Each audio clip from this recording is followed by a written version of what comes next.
Hi guys, I'm Sarah, the Real Simple Mama, and I have a very quick video today to give you a quick, easy recipe for a deodorizing spray that is safe for your chickens and for your chicken coop.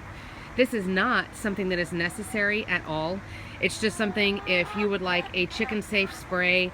The advantages of it are, first of all, it's deodorizing, which basically means it's going to help your chicken coop to not stink. But also it will deter some pests, from spiders to wasps to ants to even things like mice. So this is not a pest killer. This is not anything that's going to be a disinfecting spray. This is totally safe for you to use around your chickens whenever you want to. Now I'll say really quick that certainly the best thing in keeping your coop from stinking is obviously that you have good ventilation, you have good air circulation, lots of places for air to come in and out for the breeze. You maybe have a fan going in the warm weather, and of course that you're cleaning your chicken coop regularly. I have tons of other videos about the different chores, how long it takes, my routine as far as cleaning, but obviously it doesn't matter how much you spray stuff. If you're not getting rid of the original cause of the smell, you're gonna not really be solving your problem, right? All right. The other thing is, as far as this recipe that I found, basically what I do for finding recipes, not only for my chickens for snacks and stuff, but also for, human food, I usually, here's my routine. I go onto Pinterest and I type up, what I'm looking for, chicken deodorizing spray, for example, and I start reading lots of different recipes that have been saved a lot, that have good reviews from reputable sites, where I recognize the person's name or the blogger or whatever the situation is. And I kind of do an average of what everybody recommends. So for example, while there was some variation on what different essential oils or other things you could add into the spray, pretty much everybody recommended 50% white vinegar and 50% water. So that's going to be the base.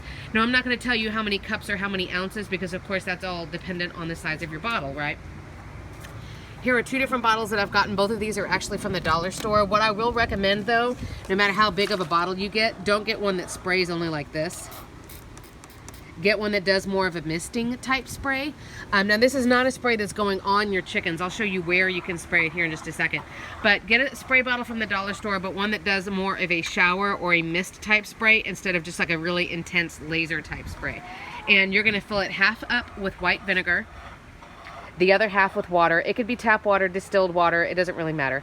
And this spray is also, because of the properties that are inside of it, it's safe for you to keep outside. You don't have to keep it in the fridge or anything. You can keep it in your chicken coop. From there, that's where you start getting some variation. I have dabbled in essential oils for years. I'm not really a vendor of them anymore. I certainly don't feel like if you have the flu that essential oils are going to cure everything.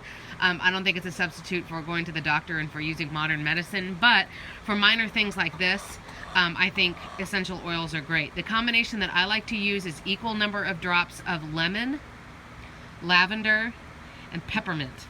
And if you think about those three smells, you're probably like, oh God, that sounds so disgusting. But actually it's light and it's fresh, it's great. It's what I diffuse in my house. And I will also say that since you are not putting essential oils on your chickens, and actually I don't know of any oils that are safe for you to put topically on your birds. You can give them a little bit of oregano oil or some of the other ones, but I don't know enough about that to really want to tell you any of that. But you're not spraying it on your chickens. You're spraying in a nice open area, like around the edges of your nesting box, underneath the roosts. Like I spray it down in that big pan there. It helps get rid of the wasps in that area. I started having a little bit of carpenter ants, which I'll talk about in my next video. So I've sprayed that spray around the perimeter and they're gone. I don't have them anymore. So if you've got a smaller bottle, I'll say if your bottle is 16 ounces or less, I would use probably between 4 and 8 each of those drops. So like between 4 and 8 of lemon, between 4 and 8 drops of lavender, between 4 and 8 drops of peppermint. If you've got a bigger bottle that's 24 ounces or up, I would use closer to 10 or 12 drops each, but that's also up to you. And I will say that the smell of the white vinegar, once the spray has pretty much evaporated, that smell of white vinegar is gone. It actually doesn't bother me because I use white vinegar for a ton of stuff, for cleaning out their water bucket. When we moved in here, I scrubbed everything down with white vinegar.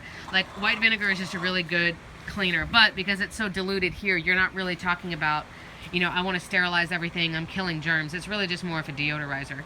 But you can use it every couple of days. Just obviously don't spray it in your chickens' faces or when they're right next to you. But for them to breathe it in, it is totally fine. Look at Lacey. She's looking at herself in the mirror, guys. You see this? Who is that beautiful bird? can't look away. What was that, Lace? Jeez. So for the deodorizing spray, like I said, you could use it on a regular basis. It doesn't have to be refrigerated. It's really super cheap. It is not necessary, and to be honest, it's not going to do anything. It's not going to be life-changing. It's not going to bring a sick bird back from, you know, from death's door or anything like that. But it's just a nice thing to have. It smells good, and it does help keep pests away a little bit. Again, particularly the lemon and the peppermint. Those are the ones that will really keep away spiders, wasps, ants, little rodents, all kinds of stuff. So just a really quick, easy video for making your own deodorizing spray. It's really cheap, it's really easy. The last thing I'll say super fast, you do not need to go buy Young Living essential oils or doTERRA or any of the crazy expensive brands. My grocery store makes a brand. Because you're not ingesting it and because you're not putting it directly on the skin of your bird, to me it's okay that it's a cheaper brand, if that makes sense. So it doesn't have to be super crazy good quality. And one of those little bottles, while it will probably be, depending on which ones you get, between probably $6 and $15, at least here in the US, those bottles will, I mean, you're talking about using maybe 10 drops at a time. So it'll last you a really long time. But the combination that I like is lemon, lavender, and peppermint. I would say if you want to not use lavender, that's fine, but I would at least use the lemon and the peppermint because those will be really good at just making your coop smell nice and keeping some of those pests out of your hair or feathers, you know, whatever. But I'm Sarah, the Real Simple Mama. Let me know if you've made one, what you think, if you like it. Just some cheap, real easy solutions to help you with, you know, stinky birds. Right, girls?